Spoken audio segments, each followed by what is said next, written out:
So I'm sharing the screen.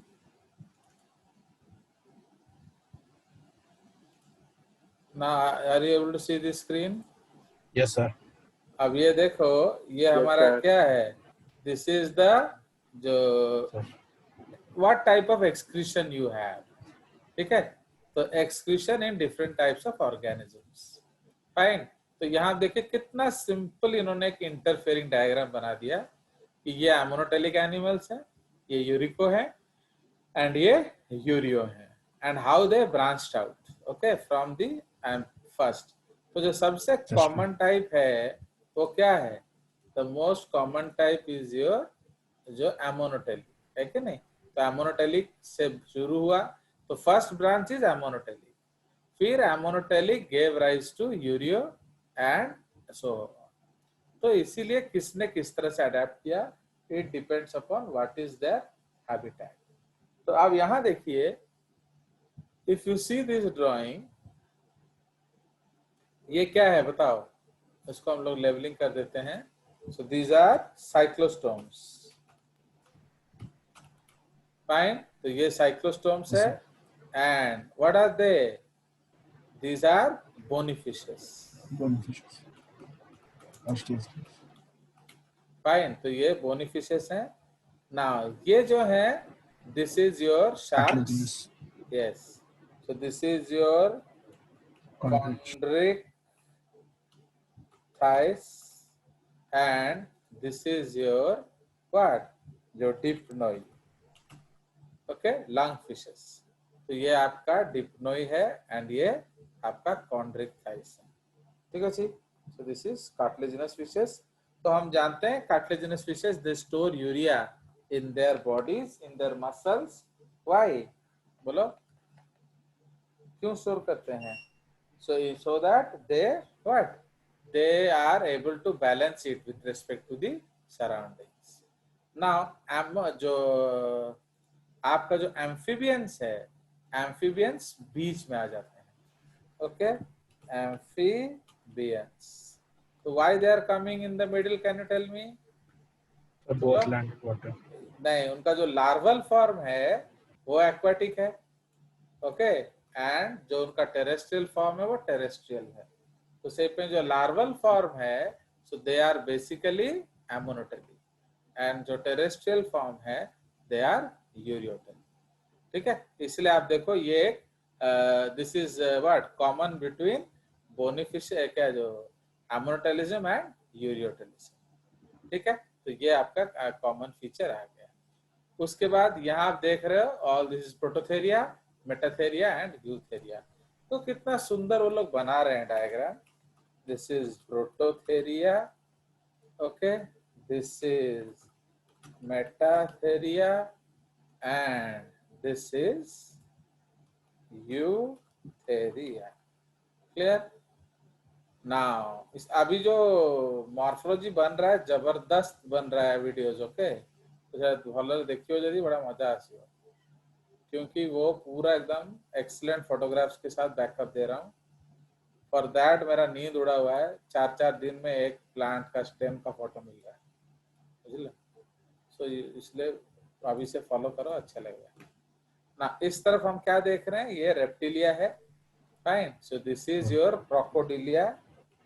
Crocodilia या basically reptiles. ये जो है ये आपका ओफीडिया है, snakes. Okay, this is Ophidia and this is Chelonia.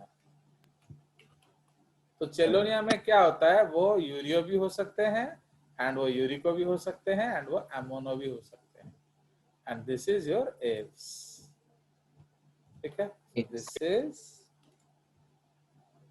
Aves. ठीक है. तो ये आपको याद रखना है.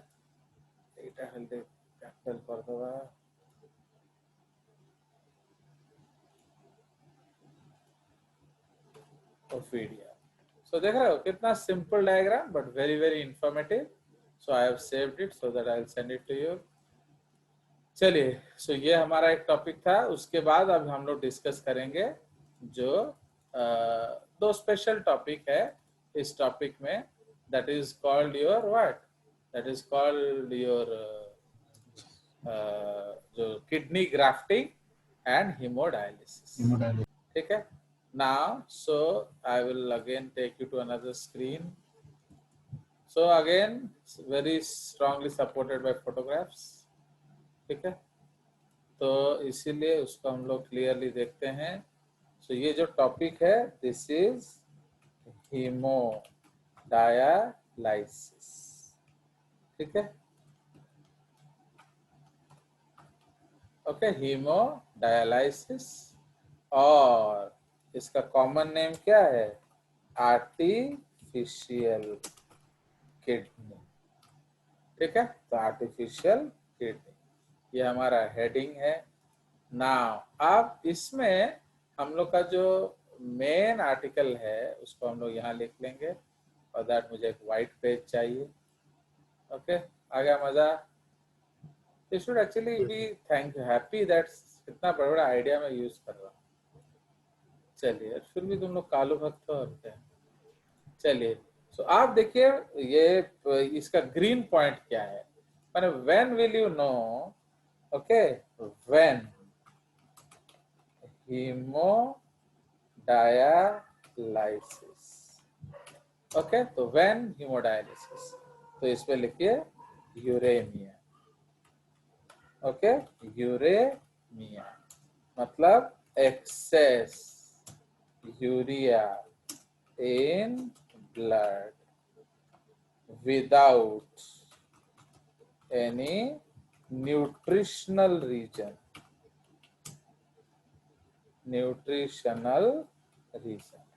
समझ रहे हो? आप ज्यादा प्रोटीन खा रहे हो. आप बहुत लोग क्या करते हैं, बहुत रिच फूड खाते हैं. लाइक रिच पीपल जो है वो लोग बहुत, तुम लोग ऑलमोस्ट ऑल आर रिच, तो इसलिए तुम लोग रिच फूड खा रहे हो. पनीर खा रहे हो, चिकन खा रहे हो, मीट खा रहे हो. तो अगर हम लोग बहुत ज्यादा प्रोटीन रिच डाइट खाते हैं तो we are very very likely that our level of urea will be more than required. तो शायद उस केस में आपका ब्लड में यूरिया दिखे, बट कोई कारण नहीं, बट फिर भी यूरिया ज्यादा आ रहा है. So then we have to go for dialysis. इसका सिंपल इंडिकेशन क्या है? That kidneys are not working properly. Now इसमें प्रॉब्लम क्या है? I'll give me some water. What is the problem? कौन है जो क्लास चाहिए? हाँ?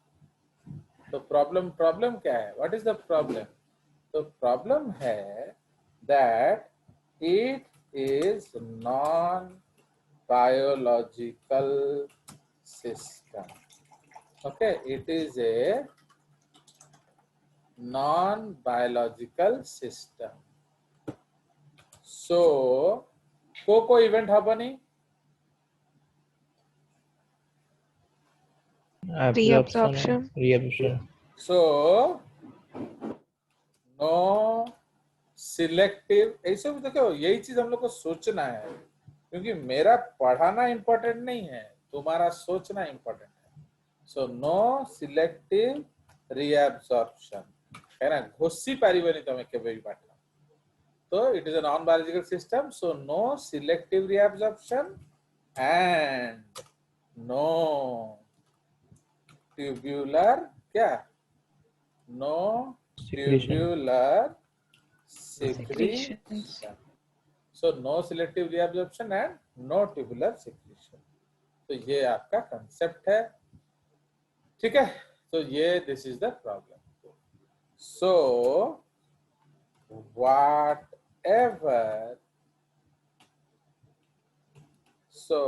whatever enters into the artificial kidney cannot come back. Okay, तो ये हमारा प्रॉब्लम है. सो कैनॉट कम, तो जो गया वो वापस नहीं आ सकता. तो व्हाट इज द सॉल्यूशन? क्यों मालूम है? क्योंकि आपका जो नॉन लिविंग सिस्टम है, ओके, इतना में रीजन दे हम पढ़ियो है ना. लोग बोलेंगे क्यों. So whatever enters, so the tubes are क्या, permeable to both solutes and solvent. Okay, irrespective of their nature. Okay, so the tubes are permeable to both solution and solid irrespective of their nature. Whatever enters into the kidney cannot come back. क्योंकि जो आमे नहीं आंसू थे, क्यों? ये आपका choice था, हमने फेंक दिया, क्यों? आपका चॉइस था। ये आपको मुआने भी, आपको मुआने भी नहीं, बट यहाँ आपका कोई चॉइस फॉइस नहीं है, जो गया सो गया। तो this is a big problem. तो then how to avoid it? तो सॉल्यूशन क्या है? Now to make a dialysate, या इसको हम लोग डायलिसिस फ्लूइड बोलते हैं। Okay, to make a dialysate या dialysis fluid exactly isotonic to body fluid in all respects, okay, except क्या? Urea. The Urea. नहीं excretory products. Yes. कोई भी excretory products, बेसिकली आमे यूरिया कहूचे, किंतु जे तमर अलग excretory product अछि तापे आउथर कोन हमें यूरिको डायलिसिस करिबा, समझे कि नहीं? तो हम लोग Yes, एक ही तीर से सब कुछ सॉल्व करना कोशिश करें। So we should understand that to make a dialysis fluid exactly isotonic to body fluid in all respects except the excretory products.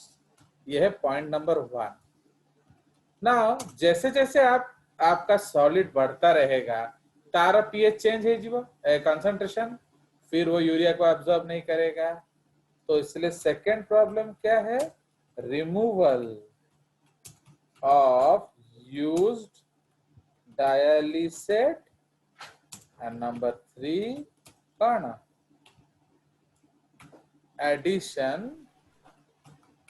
addition of fresh dialysate। बुझेला? तो से पे तमें डू यू अंडरस्टैंड दिस और not? तो जैसे हम लोग यूरिया बढ़ता जाएगा तो व्हाट विल हैपन? आओ आसीवनी, तो no more filtration will occur. तो इसलिए हम लोग क्या करते हैं? पुराना डायलिसेट निकाल देंगे। तो पुराना डायलिसेट निकाल देने से क्या होगा? आपका जो फ्रेश डायलिसेट, तो ये इधर जो देख रहे हो कि नहीं, तो ये आपका डायग्राम में जो डायलिसिस फ्लूइड है इसको हम लोग लिखेंगे फ्रेश। एक और अच्छा डायग्राम है मेरे पास, बट वो अभी ढूंढने के लिए टाइम नहीं है, देखता हूँ सेकेंड क्लास के समय। तो फ्रेश डायलिसिस फ्लूइड, ठीक है, ये फ्रेश डायलिसिस फ्लूइड हम लोग ऐड कर रहे हैं। तो आप 8 वोटे बाहर उठिबो सीधे एटा देखे कटवे व्यू में फ्लो मीटर टू ड्रेन अच्छा हां प्रोडक्शन टू ड्रेन आपका कर्सर ऊपर है, कर्सर, हां so dialysis fluid, yes very good. तो ये ओल्ड डायलिसिस फ्लूइड, तो ये रिमूव हो रहा है। ओके, तो ये निकल रहा है एंड फ्रेश वाला ऐड हो रहा है। ठीक है जी, गुड, वेरी गुड। तो लगला से देखे नहीं कि समझ रहे हो? तो ये जो बाहर जा रहा है, तो to drain old dialysis fluid to drain and fresh dialysis fluid हम लोग अंदर ऐड कर रहे हैं। उसको दिखा देंगे एक एरो बना के, हम लोग उसको ऐड कर देंगे।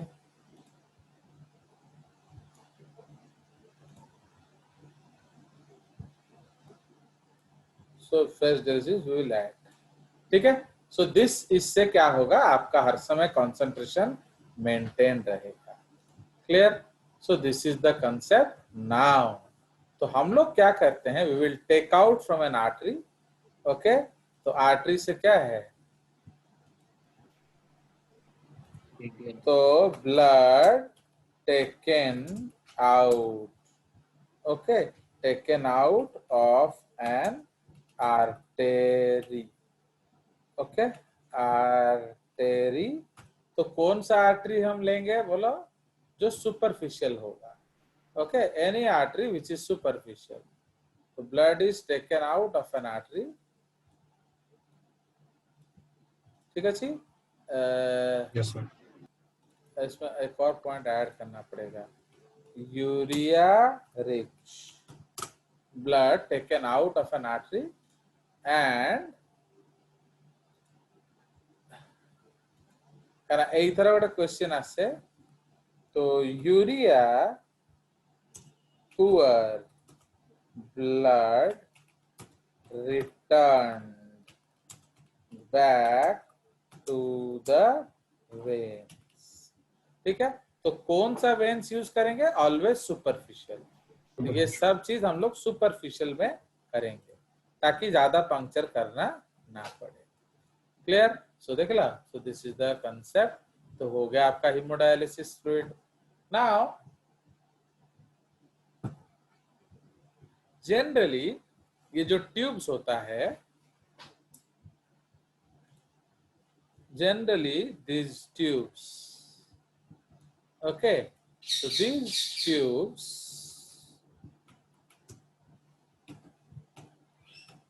tubes are made of dacron, okay, dacron. ये अलग अलग फाइबर्स हैं. तो these tubes are made of dacron, okay. तो जो कि परमेबल है, वो नॉन लिविंग है तो वो परमेबल होता है. तो ना ब्लड जा रहा है. तो ये बबल ट्रैप है. बबल ट्रैप क्या करता है, रिमूव्स एयर बबल. बट इसमें एक और चीज दिया नहीं है, ये आपका रिमूव्स एयर बबल ना. एक और कंसेप्ट है इसमें, हम लोग फ्रेश डायलिसिस फ्लूइड उसमें प्लस ऐड करेंगे. Plus we will add what, your anticoagulant, okay. तो we have to add anticoagulant. क्यों बोलो, ताकि ब्लड क्लॉट ना करे. Yes, the blood should not clot. तो ये रिमूव करते समय आपको क्या करना पड़ेगा, you have to remove anticoagulant. तो जो आप ऐड किया हो उसको हटाना भी पड़ेगा. So this is the basic concept, okay. तो ये हम लोग को याद रखना है. So these are the basics of this process. तो simple diffusion होता है.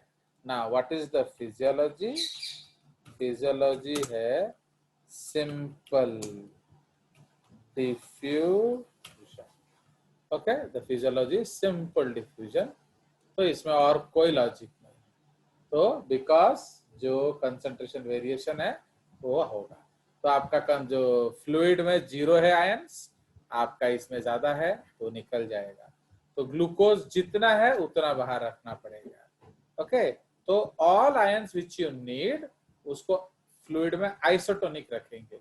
इसलिए सपोज एक्स पर्सन का जो फ्लूइड है हम उसको वाई को नहीं दे सकते. अंडरस्टूड. तो please remember, we can not exchange